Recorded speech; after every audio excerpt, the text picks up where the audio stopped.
To'la mana yangi obyektga yetib keldik. Zakaz eshigimiz. Bahaybat eshik. 1,5 tabaqali. 127 ga 280 lik. Eshikdan bo'lyapti, krashinni eshikdan. Xolos o'zing bitta baho berib o'tib ketasiz ishlarimizga. Uстановка jarayonidamiz. Eshikni xonalar siqib qo'ydik. Zamok petalarini solib joyiga uстановkasini boshladik.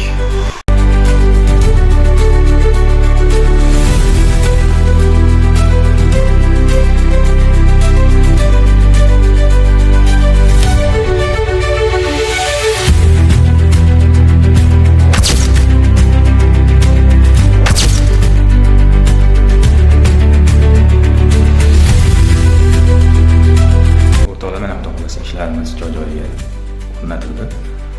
Orqa plankalarini ham qo'yib qo'ydik. Ideal holatda chiqdi. O'zlaring bitta baho berib ko'rasizlar. Oldi tomoni ham o'zgacha variantda chiqdi. Obnalichkalari 10 sm, sapajok pechenyelari bilan. Bu tomon ko'rinishlari bahaybat. Obyektlarimiz qalay chiqdi.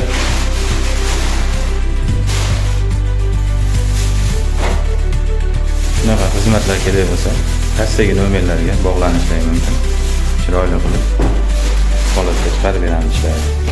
Devor tomondan ham yopishgan mana. O'q ishlatmadik bunga umuman. Eshigimizni ham kraskasi ideal holatda, gladki.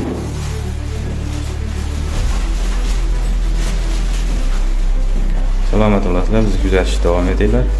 İşlerimiz like gelirse bitti like topib ketasizlar.